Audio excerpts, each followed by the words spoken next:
Oki, Naganago, Mekoche, Chestokom Aki.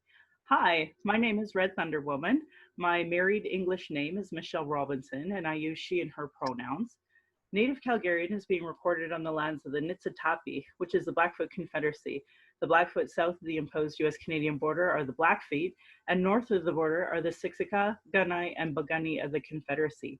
These lands are Treaty 7, signed September 22nd, 1877, with signatures that include the Blackfoot Confederacy, the Stoney Nakoda, composed of the Wesley, Chiniki, and Bearspaw nations, and the Dene from the Tsuut'ina Nation.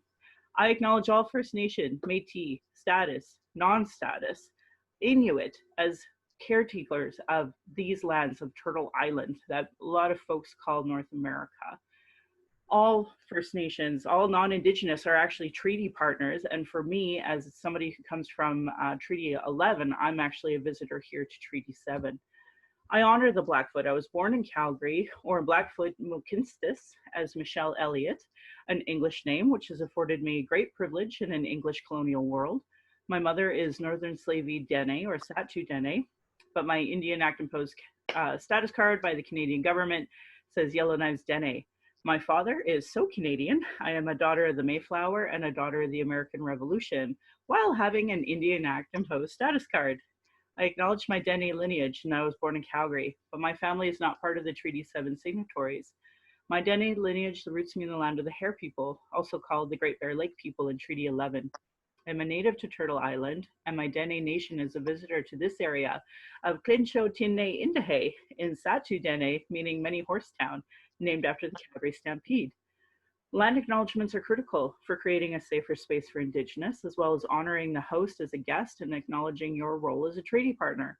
My humblest apologies to the Blackfoot elders and language keepers as I tried to learn proper pronunciation. Any mistakes or misinterpretations will be on me. I encourage questions so that misunderstandings can be cleared up as soon as possible. I do not speak on behalf of all Indigenous, but I share what I know as I walk down my red road.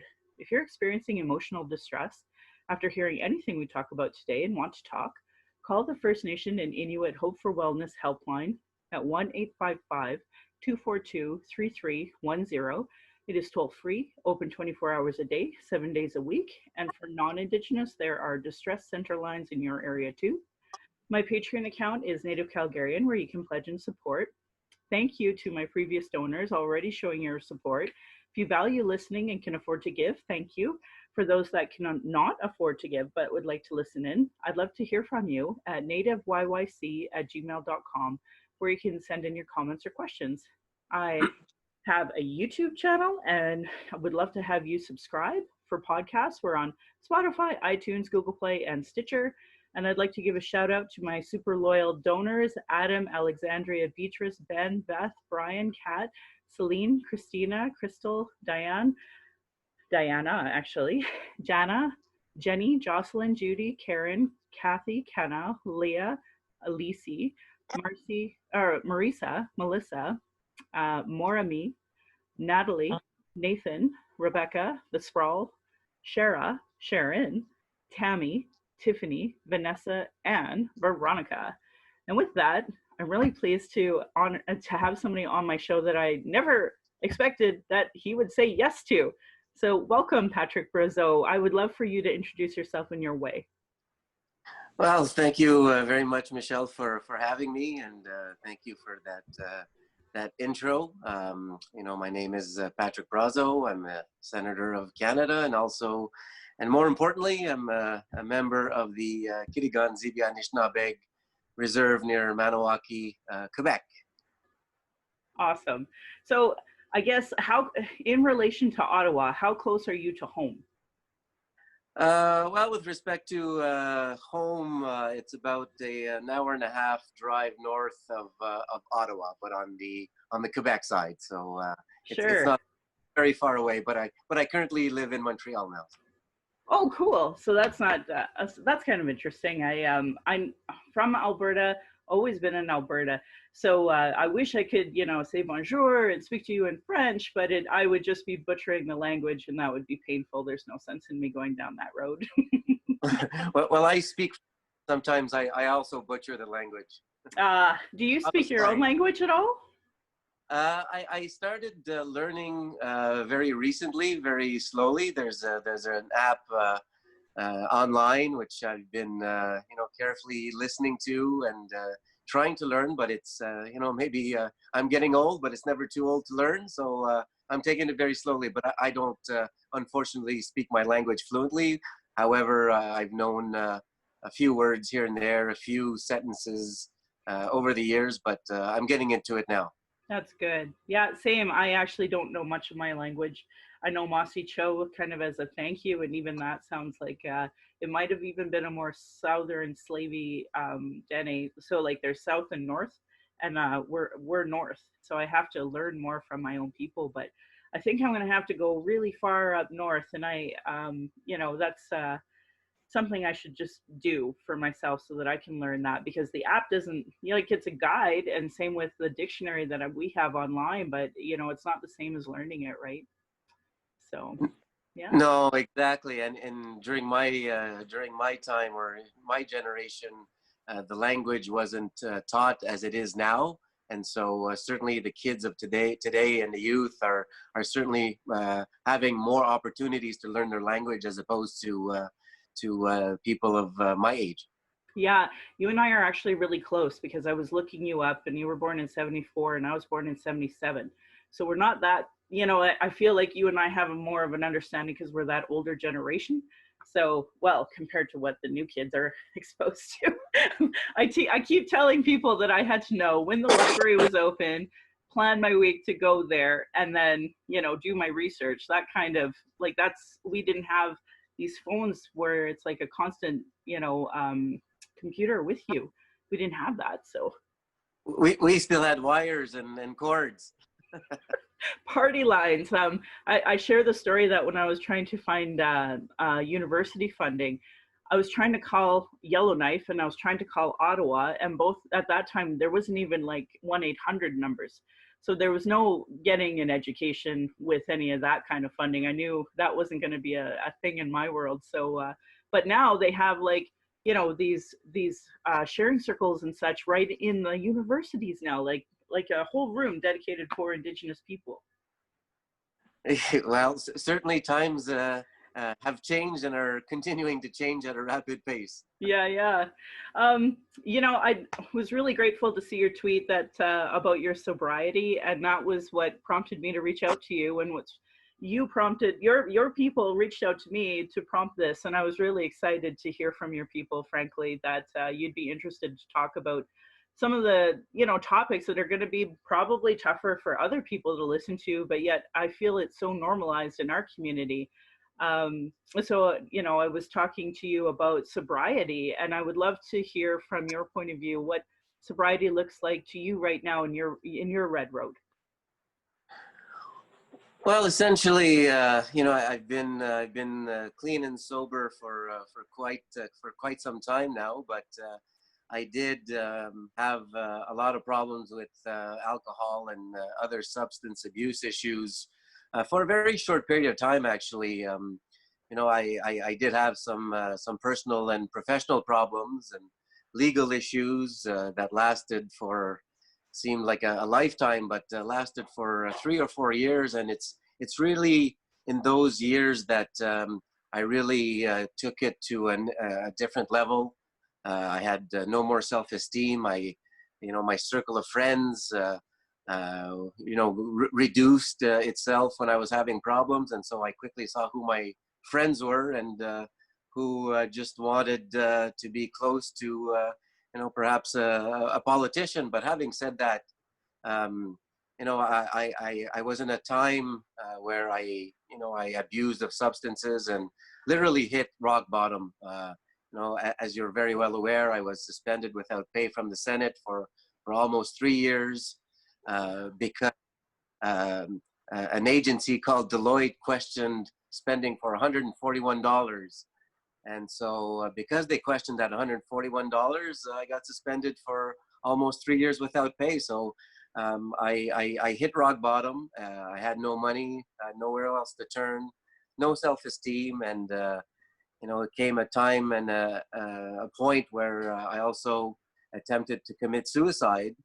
And it was shortly after I got back into the Senate in 2016 that I decided to look at myself in the mirror, and because I wanted a better life, I wanted a more normal life, a more quiet life, and I wanted to respect myself again, because I was born and raised by very good parents, and I had a very good upbringing, but somewhere along the way, I had problems, just like many other Canadians, whether indigenous or not. But mine was highly publicized, so that was quite difficult.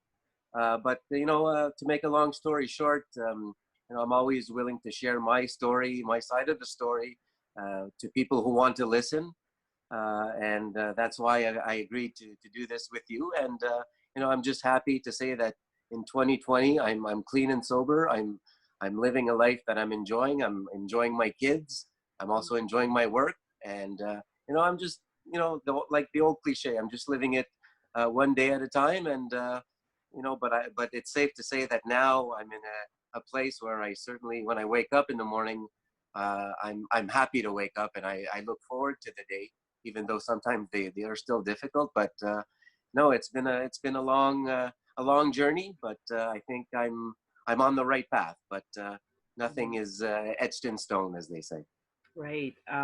Thank you so much for sharing all of that with us. I, was kind of Googling you and seeing that you had done an interview as recently as December talking about suicide. And I believe that, you speaking about it is really positive for other people to hear it. My husband and I, we've been really lucky to be doing that White Bison work with the 12 steps and the medicine wheel, and then I do more of the mending broken hearts, which is really talking about that complex trauma that we acquire in our lifetime. And I just find, as Native people, like mainstream media and a lot of the 12-step programs, one, they're based around Christianity, but second of all, that they don't understand our issues, and they don't hear it, and they almost think we're making it up.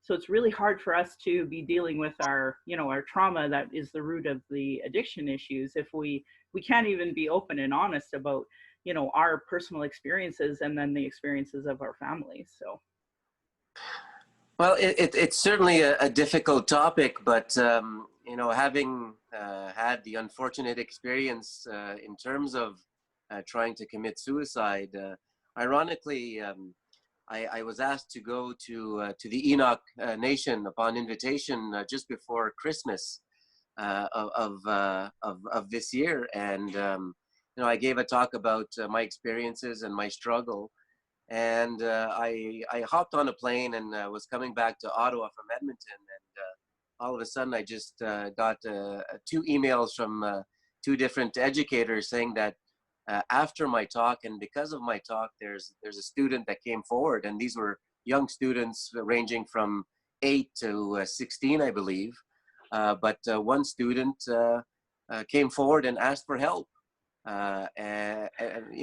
because of the talk. And I think that the fact that I'm in a position in the Senate, and the fact that I was formerly a First Nations leader, I was formerly a partisan member of Parliament, but no longer. I'm proudly independent, and that's the way it should be. But I think it puts me in a very good position to speak to our people, to Indigenous people, because one, we shouldn't have any shame if we're going through problems. Two, we should certainly have a circle of friends or people we can reach out to in case of need. And three, like I mentioned, because of the past wrongdoings and the historic past between the government of Canada and First Nations people in this country, no, we should stand up and be proud of who we are, and not hide and not be ashamed, because on a personal level, I'm just speaking for myself, but I came to a point where I was ashamed of myself. I didn't believe in myself anymore, and my rise to where I became was quite fast, but so was my downfall. And the reason I decided to become sober was because I wanted to get back on that right path, and that's why I introduced also in the Senate a motion so that a Senate committee study the issues of mental health and suicide prevention, in particular, with particular emphasis for young men and boys, because we know that young men and boys sometimes keep things bottled up inside. And when things do come out, sometimes they come out with rage or a lot of anger, and people get in trouble, myself included. And so I think it's time that that First Nations people see perhaps somebody who's out there who's like them, because I've lived it, and if I can give back in any way that I can, that's what I'm working on doing, and that's what I'll continue to do from this day forward. Right on. I appreciate you sharing that. I think of a lot of folks, especially our boys and our men right now, that need those role models. And it looks like, from what has happened with Ian Campano and a few of the women that are speaking out against basically a lot of the toxic culture that a lot of women are facing with violence against men and such. And I'm just going to give a quick background too, because I'm a liberal and I've been a part of the Indigenous Peoples Commission. So I've been following you and your your ups and your downs, and even in your worst parts though, it bothered me because I seen the way the media kind of attacked you differently than the non-Indigenous. But that's me. That's me. What did you think of it at the time? Like, did you think that you were being treated the same as like Pamela Wallen and Duffy, like, or did you think that there was a difference because you were First Nation?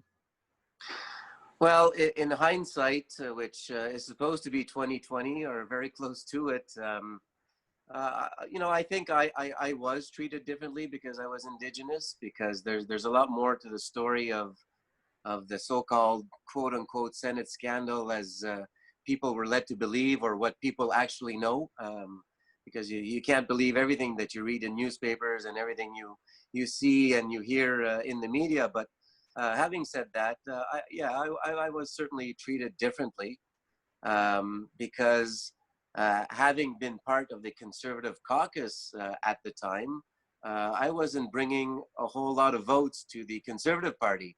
And so I guess it was easy for me to throw under the bus. They tried their best to do that, but it didn't work.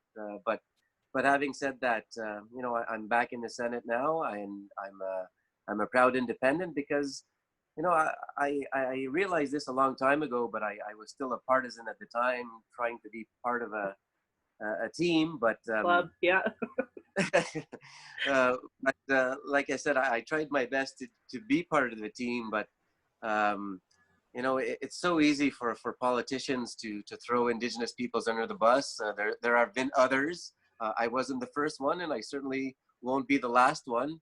But as politicians, as Indigenous politicians, I think we need to stand up more, and for these things not to happen, because at the end of the day, if they continue to happen, then Indigenous peoples are just being viewed as perhaps government puppets, Yeah. And faces to put in front of a camera saying, well, we have the Indigenous vote, or and that can occur with other visible minorities. So I'm a proud independent, because at the end of the day, Conservative, NDP, Liberals, every political party have something to bring to the table. Now, I disagree about how it's being played, and perhaps the way that they introduce things, and there's that part. It's called partisanship, but I just view my role similar to perhaps an elders council now. I don't view myself as a politician. I'm a senator who's supposed to review government legislation, and in areas where it needs improvement, then there's amendments that can be made. But if I receive a piece of legislation, I don't play that partisan game saying, well, if it comes from liberals, it's bad, or if it comes from conservatives, it's bad. It's just, I just do the work based on its merits. And, unfortunately, I'm not part of that, of any political party, but it's certainly also positive not to take direction from decisions that are basically already made in advance. And Yeah. So it's more interesting now, I believe, for myself. Yeah, I know politics is so hard for us as Indigenous people, because like I read your, so I was born and raised in Alberta, so I've heard the rhetoric about Senate reform my entire life. And when, Harper got in with this majority and didn't do it, I was like, shocking. But that bigger picture was that you had actually wrote an op-ed about that as well. And, and even though I'm a liberal, there are a lot of things that, of course, I have to side with my people first. And an example of that right now is the OPP just, arrested 10 of our people out east, and overland claims as always. And, it's hard for us as Indigenous people to be political because for non-Indigenous, they are so partisan, and they see you as not always agreeing as somehow being against. Like, it's just so black and white. And it's like, why can't you hear that dialogue? Why can't you hear that there's a cultural perspective here that, you and I may actually agree on for once? But I know, it took me a long time to undo my conservative thinking because I was born and raised here. And when I came out as a liberal, that was kind of a big deal, being in Calgary. So what's it like where you're from? Like, is it like pretty red or pretty blue, and you just fell into that, or how does that work for your partisanship? Well, actually, I was never really partisan until actually I became the national chief of the Congress of Aboriginal Peoples. Because while I was chief there, National Chief Phil Fontaine was the head of the Assembly of First Nations, and here I was, fairly young national leader, and I tried to work with every national Indigenous organization, including the Assembly of First Nations. But I guess they had they too had a little bit of partisanship because they wanted nothing to do with this off reserve Indigenous organization, and so I quickly learned the hard way, and I even learned from our own people as well. But having said that, politics will always exist, and it's unfortunate that sometimes we have to feel that we either fit on one side or the other side. But let's not forget, it is the political parties themselves and the media that lead people to be either on one or the other side, and we don't need that to be that way and to play those games like mainstream politicians. I think that we have to perhaps refocus that. Let's not forget, the government of Canada has created a lot of divisions, even in your intro, on reserve, off reserve status, non-status, Métis, Inuit. And so they are causing a lot of the divide. And even though I'm the first one to admit it, I played in that game while I was an Indigenous leader and my first few years in the Senate, but no longer, because we're just feeding into the system that has broken our peoples and have frustrated our peoples and have led people into these poverty-stricken situations and others. And so, for myself, I might be just one voice, but it's enough of playing with these games. Sometimes you have to go along, sure, but we have to stand proud about what exactly we stand for. Yeah, absolutely. I wanted to ask you what was it like watching the whole fiasco with SNC-Lavalin and Jody Wilson-Raybould for you? Because for me, I was seeing like really awful sexism and racism coming from Ottawa, from especially all those partisan hacks that are on like Twitter and such. But then also in the media as well, like the way they reported the whole situation, it just seems so awful. But what was it like for you kind of watching, Justin Trudeau try to navigate a really, really strong MP like Jody Wilson-Raybould? Well, look, having been part of again, I use my fingers as not question marks, quotations, but the Senate scandal. When the SNC-Lavalin issue began, I'm like, well, here we go again.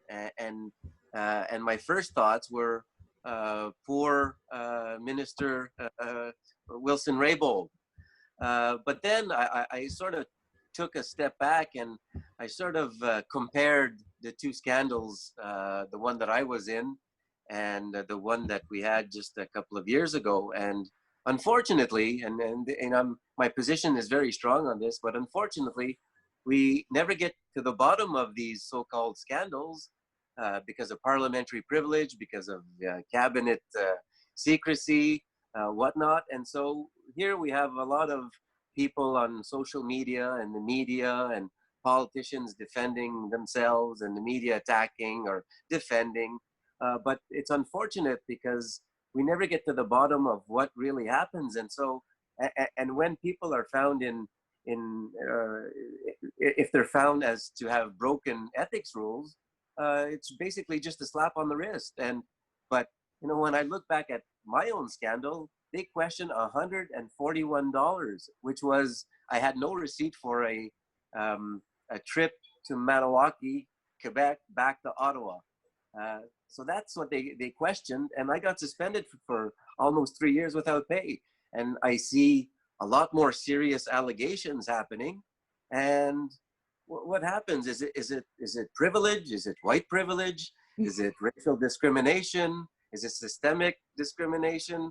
But having said that, unless we have all the facts of what happened, it's very hard for me, perhaps because I've experienced in it, to formulate an opinion. But I just find it a little bit disgusting that we never get to the bottom of these things, because it is the public's money and we have to be careful with it. And so having said that, I will recuse myself from going any further into providing any further commentary on this.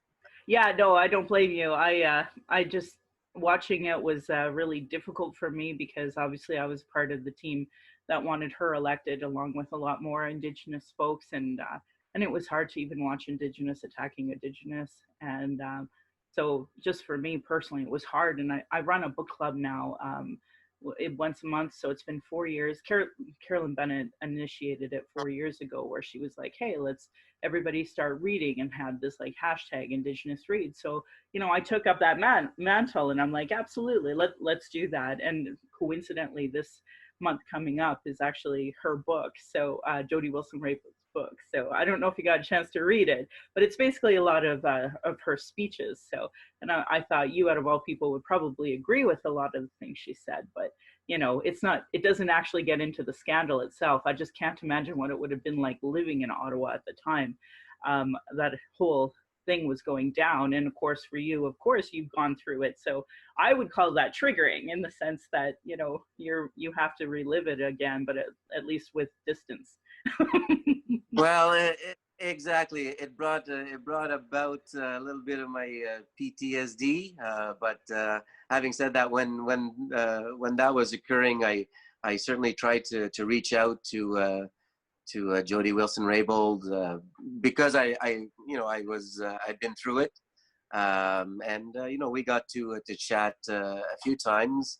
We were supposed to meet just before the holidays. That didn't occur, but I did, because I knew some of the things that she was going through, and I just I'm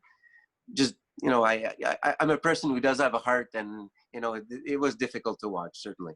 No, it is weird to say this, but like, I know for non-Indigenous people, I see you as like a cousin, and I would imagine you've seen her as a cousin, even though we're not related. It's just that bigger picture that as Indigenous people, we support each other, even like regardless of partisanship and all of that stuff. And I think that is a really key issue that non-Indigenous don't understand about us. So it's I appreciate where you were coming from on that. And I know I asked you about domestic violence, if you would be comfortable talking about that. And I want to bring it kind of back to that idea of like toxic male culture, patriarchy, colonialism, and what colonialism has taught our boys and our men. Because here you are, walking down this new road of recovery and going down this journey. So like, what are some things that you think that are important to talk about when it comes to domestic violence, and messages to our boys and our young men about how easy it is to get caught up in that, and why it happened, and things like that? How do you feel talking about things like that to young men? Well, I'm actually very comfortable, because one, my partner, my current partner, is a PhD candidate in education in psychology, And I also surrounded myself. Well, I'm also doing some nonprofit work for a foundation called the Aquarium Foundation, which is made up of some of the best psychiatrists, psychologists in Montreal, and even perhaps in the country. And so I think a lot of it, not all of it, but a lot of it comes with issues of socialization, how young girls are raised by parents, and how young boys are raised by parents. And I'm just speaking for myself here. You know, I was raised to be a tough kid. You know, to you know, not cry or not show too much emotion growing up. And I think you know, no fault of my parents, because that's what they knew. But I think that that's what's needed, a conversation around that, because I think it's okay for young boys to show emotion, to cry when they want to cry, to shout when they want to shout. And I think the whole issue of the past wrongs that were done by government onto Indigenous peoples may have not set the right conditions for having the best parents. You know, obviously not finger pointing here, but I'm talking about the system. I mean, Indigenous peoples who went to residential schools, I did not. I was lucky. Thank thank the Same. Creator. Yeah. But you know, I certainly realize the pains and the struggles, and the ongoing pains and struggles that people who went to residential schools have today. And I know that I certainly realize and recognize that it's tough for these people to be good parents, because Indigenous peoples have been throughout history very good parents. You know, men and women had roles to play to unite the family and to keep the families together. And so it's a little bit more challenging now, and it's sad to say, but it's probably going to take a lot more time for people to heal. But one of the reasons why I introduced this motion in the Senate to study issues of mental health and suicide prevention is for Indigenous peoples in particular to have access to resources if they need help. Because sometimes 1-800 numbers, while they're great for a lot of people, sometimes it just doesn't cut it for Indigenous peoples. We need firsthand contact. And you know, this is what I'm trying to do with introducing this motion, to see what services are out there, what works, what does not work, and how we can do better. Because you know, I was a person in a pretty prestigious position. I had problems. I tried to commit suicide, and luckily, we are having this conversation about it. And Thank you know, God. and I'm a much better person and a much happier person for it. And this is why it's so important to give back, because that's the best thing is that we can do as humans is to give back and help. And if we can't do that anymore, who are we? Mm-hmm. Mm-hmm. Well, I'm glad you're working with this group. And is it something that is going to be available? Do you think that they have really understanding though of Indigenous issues? Because that is a huge stumbling block I find in Calgary here, where we have mainly settlers with Christian backgrounds, imposed Christianity. And just for full disclosure, I come from domestic violence. My husband and I have gone through so much counseling together to help me from my childhood. And it was my granny and my grandfather that went to Indian residential school, and the cycle of domestic violence and abuse has just continued through all of these generations. And my dad, white guy, had no concept of what Indian residential school was, didn't understand all of this stuff, so they had a nasty divorce. It was awful. But my cousin, who still lives up in Yellowknife, and that, like, we're talking about my granny still being proud that despite all the domestic violence, and there were some other issues that he ended up in jail for, she still stayed married to him, because that was that, Indian residential school, Catholic spiritual abuse, saying that you stay with your husband even if he's going to kill you. And so when you talked about the ramifications of Indian residential school, I don't think people understand the gravity of, dehumanizing us, saying, you were talking about self-esteem, like basically crippling our self-esteem and our spirituality. Our old ways looked down upon, and then this new idea of Christianity where you have to stay with your husband no matter what. like that's its own spiritual abuse on top of the other spiritual abuses that they gave to us. So, I don't think people quite understand where that domestic violence is really rooted from. And, and then obviously having no control. You, out of all people, spoke out against the Indian Act, especially when you were with the Congress. And by the way, I tried to join that prior to you being a part of it, but after, and I didn't find that they would like wanted me to be a part of the Alberta chapter. And I'm like, well, how do you expect this to grow? So, and there, we've had some nonprofit folks here talk about the need for urban Indigenous to have a voice at the table. So it should almost be, First Nation, Métis, Inuit, and urban, right? Like that FMMIU. So anyway, I just wanted to kind of bring that all up. Is there anything that you wanted to add to what I was saying about domestic violence and Indian residential school and how it's kind of compounded that non-Indigenous wouldn't understand? Well, first, I'm not an expert in the subject matter, but having said that, any type of abuse should be zero. And unfortunately, what I've seen with people that because I went to rehab on several occasions and met a lot of men who were in domestic violence relationships and whatnot, and a lot of it had to do because of substance abuse. Because if you took away the substance abuse, then these men were very normal and very nice to talk about. And when they opened up, and it was completely different people that you were talking to. And so, unfortunately, that when people get involved in domestic violence relationships or situations, perhaps they feel as if it's the norm. But here I am saying that I also have experience in these issues, and it should never be the norm for anyone, whether it's men or women, because I've also seen men who have been in abusive relationships and they were on the receiving end. And so imagine a man who gets hit by a woman, for example. Do you think that man will just go up to anyone and be open and honest about it? No, but the point is that whether it's a man or a woman or a young woman or a young man in these types of relationships, it should not, and obviously I'm not telling anybody what to do, but it should not be accepted anytime, anywhere. And that hence is the need to get help and to call, even call somebody you don't know or on the street.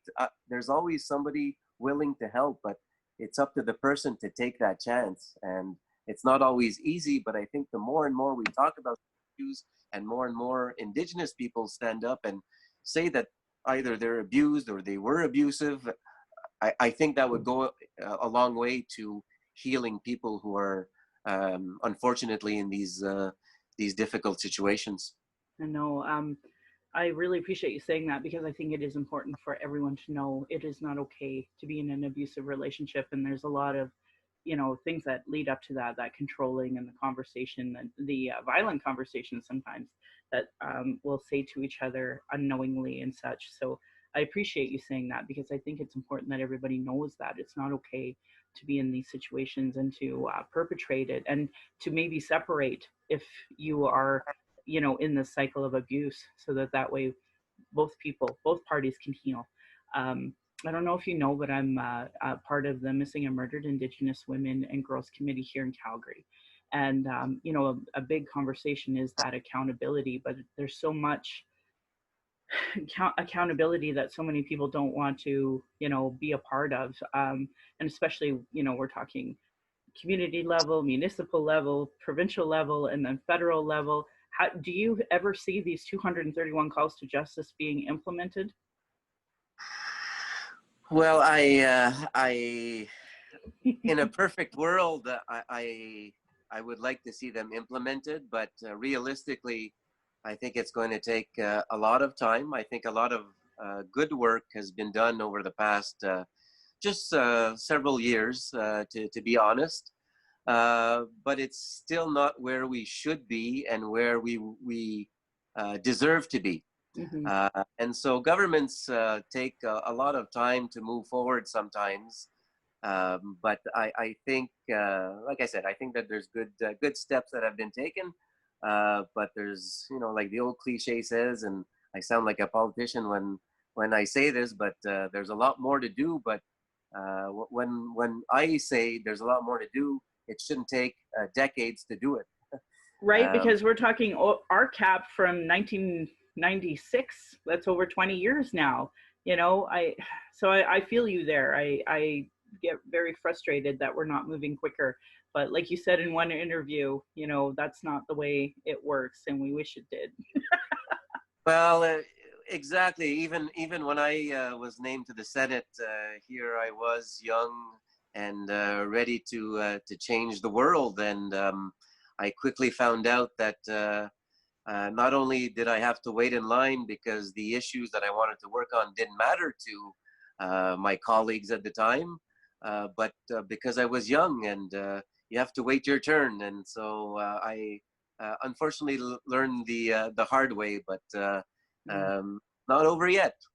Yeah, I know. I hear you. Some days I'm like, am I done here or what? But they always say, no, no, no. There'll be more opportunity for you to put in your voice. So I'm like patiently waiting. Well, you just mentioned RCAP. Let's just say that in my lifetime, governments have been very good at allowing dust to collect over recommendations that would solve a lot of problems, and recommendations made by both conservative and liberal governments, by the way. But they've been very good at just letting the dust stack on those fine recommendations that would make a huge difference in the lives of the majority of Indigenous peoples in this country.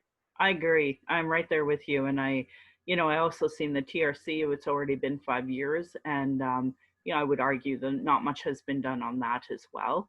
So it's in some ways it feels very defeating, but at the same time, I know that there's just these little pockets of hope that we can continue with. And I think that for you and I, who have very strong political ambitions to get things done for the people, but yet in your case you went through an awful experience, and I don't wish that on anybody, that public conversation that was put upon you. And there was no racial lens. And I think too, because that conversation, nobody's ready to have that conversation today. It kind of seems a little different with the Black Lives Matter conversation, but I still don't really think Canada is ready to address their racism in any way, shape, or form. And despite it being an RCAP, TRC, the inquiry, it's so painfully clear what the problem is. But yeah, is there anything else you'd like to add before we go here? Well, just on that point, unfortunately, there's always a lot of nice words on behalf of governments, but that doesn't necessarily translate into concrete and applicable solutions. But look, there's a lot of Indigenous members of Parliament, both in the House of Commons and on the Senate side, and we're trying to work together as best that we can to bring issues to the forefront when need be, and we're going to continue doing that. But make no mistake about it, it's an uphill struggle. Whether you're more supportive of the Liberals or it doesn't really matter. It's an uphill battle because you convince way too many, and I hate to say this because my mom is white, but way too many white thinkers. And I think the future where change is going to happen is when political parties adapt to this change and less partisanship. I don't see that happening either, but that's the sport that I guess I was made for, but just practicing it a whole lot differently now. No kidding. I think of like all of the different colonial parties and all of the colonial folks that are running them.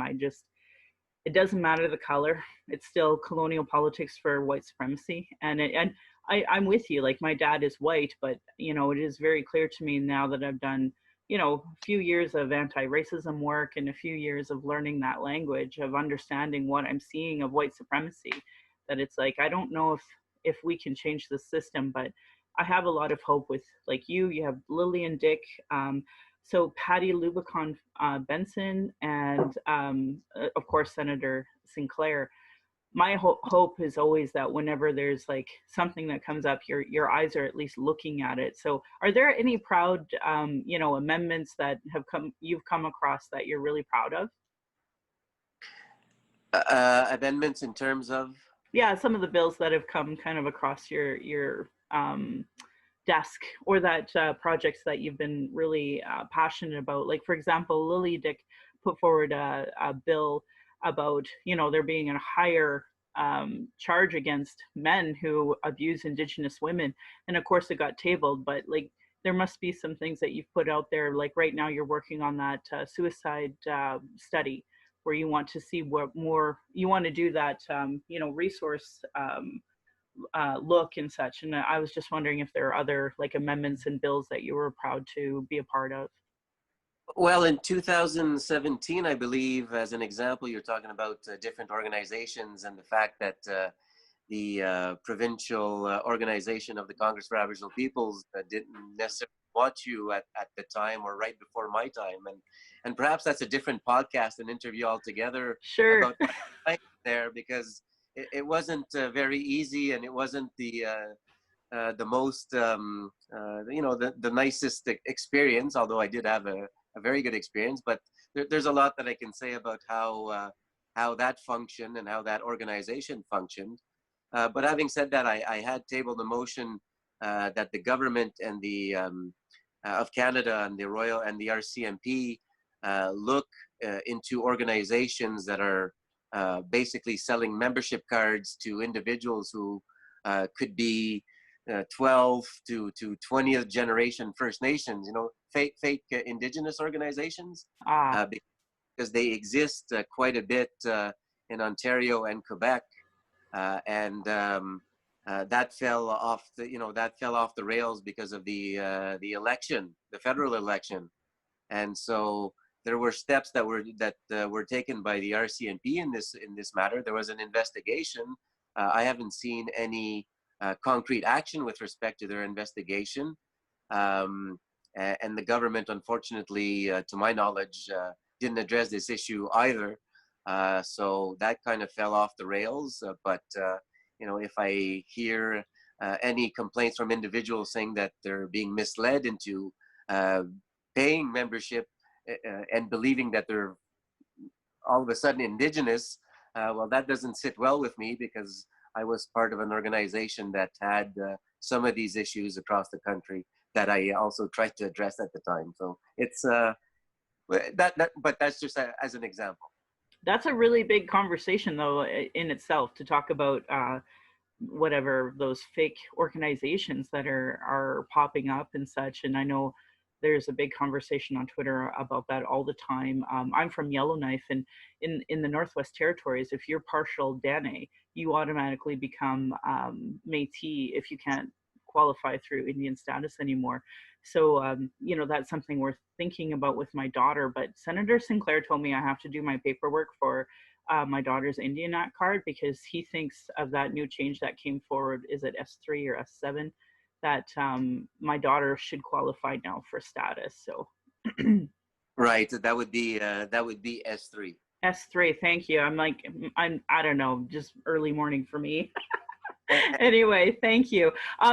So I have this ending that I do. It's quite long and extensive, but I invite you to stay with me, and I invite you to interject if you hear me talking about some things and you want to put a perspective in, because one of the reasons why I was glad you agreed to do this is that you have a male lens that I don't. And I work really more extensively with women who face violence. So as a result, I would love to have you chime in as I do my closing. So thank you again for being on my show. And before we end, I just, from the bottom of my heart, I wanted to give you sage and talk to you about the Moose Hide campaign. But then I was like, well, you're a senator, and the stupid colonial politics will probably intervene and not even let me give you that, and it would be stuck in some basement in Ottawa, and I don't want that. So if I had my way, we would, I would give you some sage, and just I wanted to talk to you about the moose hide ceremony. That Yeah, well, I call it a ceremony, but it's that bigger picture that men take that oath and say that they are going to stand for Indigenous women and girls, and then they wear that moose hide as a symbol of that commitment. So, and I've seen some folks down in Ottawa wearing them, and I'm sure you must be aware of it. So, have you taken that oath? I have taken that oath a long time ago, actually, right from the get-go, along with the Native Women's Association of Canada. And while Beverly Jacobs was the president, and I was at the Congress of Aboriginal Peoples, we had a partnership agreement signed between the two organizations to work on the issue of missing and murdered Indigenous women. And contrary to what many Indigenous people read in the papers or saw in the media, I was a strong advocate for this issue, and in calling an inquiry, while I was within the conservative caucus. And that led a little bit to my downfall, because let me share this. I think this is very important to share. Um, there was a caucus meeting, and I stood up, and the federal government had just commissioned an inquiry on the missing Pacific salmon stock, Oh, and there was about 5 volumes, perhaps just a little bit less than a foot thick of volumes of this inquiry. And I questioned, well, why aren't we having an inquiry for missing and murdered Indigenous women and girls? Because here we are spending a lot of money on missing salmon stock in the Pacific, but what about our mothers and grandmothers and sisters, etc.? And lo and behold, my former colleagues who were once police officers, whether provincially or with the RCMP, stood up and sort of downplayed the need to have an inquiry because it was expensive, and we shouldn't look at police forces across the country because they're not necessarily a problem. And I took issue with that. I didn't take issue with that publicly. I kept it behind closed doors, but I didn't make many friends in my call for that, but I'm still proud that I did that. I'm very proud to this day, and I continue. I have a soon to be 5-year-old. Well, my youngest is soon to be 5 years old, but I have 2 other older daughters, and so it's important. And I'm going to continue doing what I've been doing and standing side by side with anybody who is willing to work with me, because we don't need to genderize issues. mm. We're a lot stronger and better when we work together to solve these issues, and that's what's lacking in Indigenous circles and perhaps Indigenous politics. Oh, goodness, yes. I'm so grateful that you would be on the show and talk about that with us, because, yeah, that Congress I thought had a real potential for, good progress when it came to Indigenous issues. And I would fit in that world of, being an urban Indigenous and wanting to stay nonpartisan. But, the Liberals ended up having that Indigenous Peoples Commission that was very, functional. So I was a part of that. I did reach out to the NDPs, but theirs didn't seem to be going, and I never seen one in the Blue Party, so that's why I never bothered. Well, that and my MP at the time was the late um, oh my god, I can't believe his name is escaping me. Deepak O'Brien. Sorry. Oh, Yeah, that's my late MP, and now there's a new replacement for him, and I haven't even learned his name because I'm a Liberal, and I have found, running both provincially and municipally, that it's definitely deaf ears that a lot of people here are issues with. And they don't see it as our issue, like a Canadian Indigenous issue. no. They see it as our issue.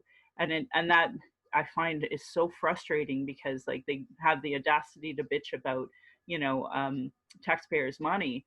But then when we give them solutions that are cost effective, they still don't listen. So I'm very much struggling with how we're going to bridge that. So, but again, that's that white supremacy. I don't know how I don't know how to Well, break that.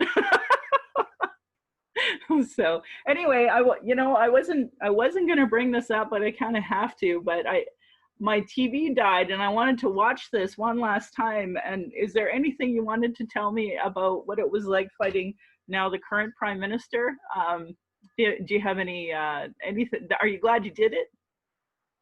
well, of course, I'm glad I did it because I did it first and foremost um, for cancer research, and I had lost my mom to lung cancer in 2004, I'm and sorry. so I was still young. I think I was 29 when she passed away, and so as far as I know, I was the third person he had asked, and I'm always looking forward to doing new things, and I generally tend to say yes, and so of course I did it for my mom first and foremost. But to make a long story short, I underestimated him. He had 20 years experience in boxing. I had none, and we had just I had 4 months to train, and so I thought I was going to easily win and perhaps knock him out, which I almost did in the first round. But then, I was just gassed. I was, I was looking for oxygen real bad, and I ended up losing. And so we had a bet that we were going to get a haircut. As a matter of fact, I had proposed to him because I was so confident that the loser would get his head shaven, and he had said no, I'm not into that. How about okay, let's do a haircut. And so the day after the boxing match, I gave him a call. I gave Prime Minister Trudeau a call to congratulate him, and he had told me at the time that he had thought about it, and he was only going to cut a very minimal part of my hair because he knew what it meant to Indigenous culture. And it was while it was live on TV, having a whole bunch of reporters for this famous haircut on the hill. But I'm the one who decided to cut my hair and donate it in memory of my mom. And like I said, I'm happy I went through with it. I don't regret it. I'm still looking forward to my rematch. Uh, Right on. Right on. but, uh, Actually, I was really afraid for Justin when you had agreed to do that because I remember you had served and that you were into mixed martial arts, and I was like, Justin Trudeau's going to get his ass kicked. So I was not happy that he agreed to do it in any capacity. I really thought you were going to kill him. well, that's what I thought as well. But I was quickly mistaken, and I learned from it. But it was worthwhile to do, certainly because of the cause and not just because of the partisanship. But there's only one problem in the title of the documentary you showed me, because at the time that was released, which was shortly after my personal problems had begun, it should have been God Save Patrick Brazeau, not Justin Trudeau. God, yes. No, I've always thought, I wish, how this was kind of put out was, as a documentary. I've always hoped that there would be an Indigenous filmmaker that would want to tell your story, because I think that our stories are really important. And I think that, just as we would look up to Elijah Harper for the work he had done with holding up, um, oh, why is this escaping me? Not the Kelowna Accords, the Meech Lake agreement. That you had your, I would say, the issues that came around you with your scandal, and I hate saying it that way, and I apologize for that terminology, but that bigger picture that you never got to tell your side of that story. So if you ever want to, continue this conversation or expand on other parts or talk about maybe a new project that's coming up, I'd love to have you back on the show if you want to come back. And I thank you from the bottom of my heart for coming on here. Well, thank you very much for having me. It's been an absolute pleasure. And if I could just plug in one last little component, what I'm currently working on and what my office is currently working on is that we are looking back into history as far back as we can to see what was promised by both liberal and conservative federal governments to Indigenous peoples, what recommendations have been done throughout history to improve the living conditions and the overall health of First Nations people. And we're going to compile that information. And my sense from what I've seen thus far, and this work should be completed before Christmas this year, but what the sense that I'm getting is that regardless of who has been in power throughout Confederation or since Confederation, is not too much different. And so I think it's the political parties that need to adapt and change to what our needs are in 2020, because our needs are not necessarily the same as they were in 1950 or how they will be 30 years from now. But these political parties, I think, would do themselves well if they would start listening. We would be a much better country for it. Right. I mean, you are, well, originally a conservative. I'm still a liberal for now.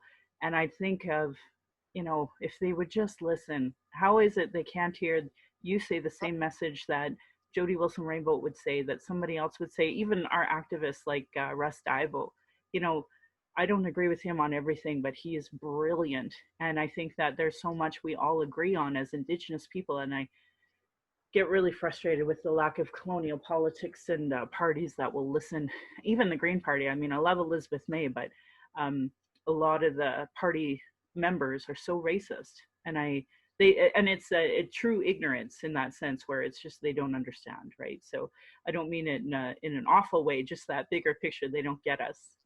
No, I think unfortunately it exists in every party, perhaps more in a particular party. Who knows? But like I said, I'm just happy I'm independent. I speak with an Algonquin voice now, and and I've taken the partisanship away, because before, even in the Indigenous circles, there's a lot of people that 5, 6, 7 years ago I didn't agree with it. I didn't agree with because of the partisanship. It was either you're with me or against me.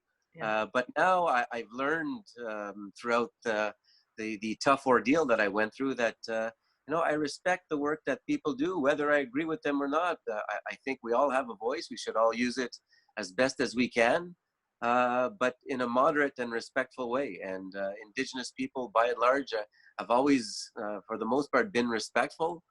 And that's what we have to continue, because that's what separates us a lot of times from other non-Indigenous politicians and people who work in different domains. It's respect. It's important. I think we shoulder not just our ancestors, but also like the treaties are our spiritual covenant. And then on top of that, we want to represent our people and our families in a good way. So I feel like we have that responsibility on our shoulders that maybe non-Indigenous don't. So I think that's part of it, but what a pleasure. Yeah. So I'm going to go into my ending here and just say Indigenous have been talking about our issues, sharing our traumas in reports, commissions, and public hearings, just so it can be regularly disregarded. No more. Honor our words, honor the treaties, listen to politicians in their policies and platforms, and if they don't recognize the marginalized in their budgets with Gender Equity Plus, if they're cutting violence prevention programs, services, cutting Indigenous education, uterus health choices, gay straight alliances, know that your vote to that party negatively impacts marginalized people. Demand that they implement the Truth and Reconciliation Commission calls to actions, the recommendations of the Royal Commission on Aboriginal Peoples, the multiple reports about child welfare reform, the violence prevention programs, and now 231 calls to justice from the National Inquiry on Missing and Murdered Indigenous Women and Girls. Denying those reports is a form of abuse called gaslighting. Our people are experiencing extreme racism in the justice, health, political, and health institutions, educational institutions, with multiple reports that say the same things. Demand change from election platforms and politicians. If they don't understand colonialism, racism, privilege, sexism, they literally have zero business running. This should be understood by all parties or local politicians, community organizations, sports organizations. A really great article I read out loud in episode 62 is Truth Before Truth, How Non-Indigenous Canadians Become Allies. Also, I talk a lot about cultural safety and how you can create a safer space for Indigenous people, people of color, those with disabilities, and LGBTQ2 plus to speak. Um, Look at it as first aid for marginalization. Do something. Having good intentions is not enough. It takes action to make change. Speak out against racism. Ask questions of those with more understanding. Find allies. Create a support system for yourself so that you can advocate for culturally safe approaches. And that actually, I'm going to pause and just go back to Patrick and say, one thing I've learned over the course of the years of doing this is that we all need a safe place for us to talk about our experiences when we do this work. And I always felt that you were abandoned, but that's like a media projection, maybe not necessarily the actual case. Well, I don't know if I was abandoned because I didn't really expect them to be supportive or to be in a position to defend me. But look, like I said earlier, I learned the hard way. But there's a few good things that came out of that, and that is for like as an example for all your listeners and viewers. um, if you or somebody needs help, get out, get out and get that help. It's free, and you can change a life. And it's important for people as well to know that they have a voice, and we don't necessarily, I tried the banging on the tables approach. You look good on TV, you look good in little clips, and people see that you're passionate, but people will see that when you're respectful and you show that you have a voice and you use your voice in a respectful way, that goes a lot further than banging on the tables. But the importance is to use the voice regardless of what your position is on something, or what you're trying to seek, or what solutions you're trying to bring out about. It's important to use that voice, because if we don't, then nobody listens. And for the people who are using their voice now, it's hard for people to listen. But the more and more people speak out, um, I think that that will be a good springboard for greater change, Hmm. rather than always hearing the same leaders and the same people all over, again and again. It's time for different people to get out there and voice their concerns. Mm-hmm. Internalized racism or lateral violence is another form of violence Indigenous or marginalized people experience by the structure of racism. Because of the Indian Act and Indian residential school and other land clearing policies. Another great resource is racialequitytools.org by Donna Bevins about what internalized racism is. Do's and don'ts for bystander intervention by the American Friends of Service Committee. What to do when you witness instances of racism. By the way, I'm not following out in Ottawa and Montreal, but we're having like really bad attacks against Chinese people. Well, everybody. Even we've had like two, three LGBTQ2 plus attacks, and so that's basically what I'm trying to address here is like, what do you do in this case? And some of it's actually being recorded, which is good. But what's it like out there in Montreal? Is there a lot of like attacks on people? Well, I think from what I don't watch much media, but when I do watch, it doesn't seem to be as perhaps pervasive as other areas in the country at the moment. But like I said, I don't tend to watch the media too much anymore. I don't blame Uh, you.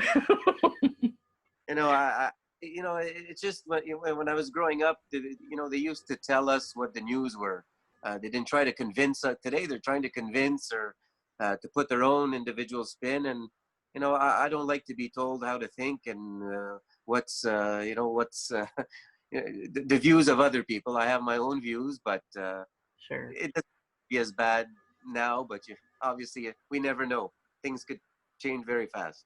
Well, out here in Calgary, we are definitely getting like people spitting on each other, throwing their shoulder into people, all sorts of things, and and then it's based in racism. So and that really sucks. There's some anti-trans, like the spitting incident that I'm thinking about was right on a rainbow. flag right a sidewalk that they were, doing a virtual recording for Pride coming up, and one of our drag kings got spit on. So, this is kind of to address that about what you do when you see those instances of racism, anti-Black, anti-Muslim, anti-trans, or other oppressive interpersonal violence and harassment. And you make your presence known as a witness, record it if you can, make eye contact with the person being harassed and ask them if they want support, move closer to the person being targeted if possible. And if you feel that you can do so, create a distance or barrier between the attacker and the person being harassed. If it's safe to do so, the person being harassed consents, film, record. It's easier to delete it later. Take cues from the person being harassed, but do what you have to do to be safe. And don't tone police the person being harassed. Assess your surroundings, pull others nearby if you can. Working as a team is good. And can you move to a safer place? Don't call the police. For many communities experiencing harassment now, the police can cause a greater danger for the person being harassed. And I'll tell you, I do work with the Calgary police to some extent, and they have a diversity committee. So these are not issues that I'm, telling people don't report.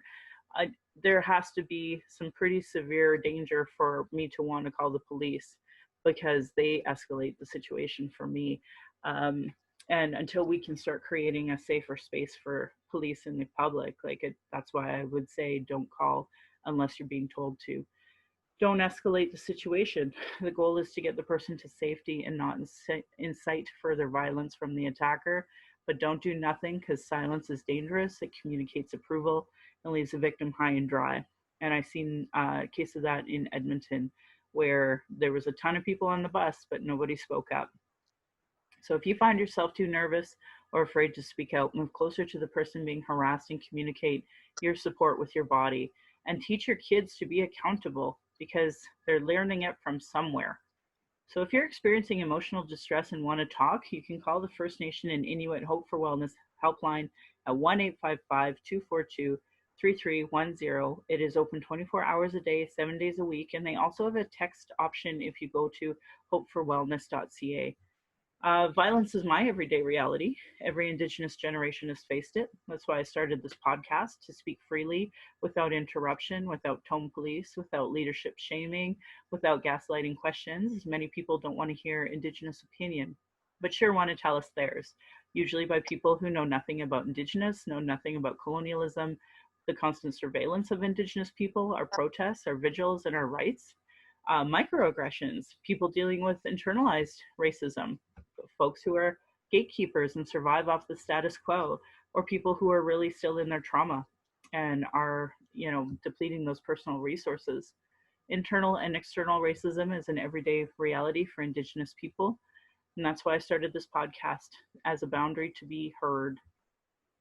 So, the next part I want to go to is a thank you to my ancestors. I want to say thank you to my granny, to my mom, of what strength looks like through your example. I want to thank my dad for teaching me to be strong and blunt, my stepmom for showing me what a proud culture is through her Austrian roots and teaching me to be a proud Calgarian. It is through her I am a second generation proud Calgarian. Thank you to my husband Darcy for producing and editing this show.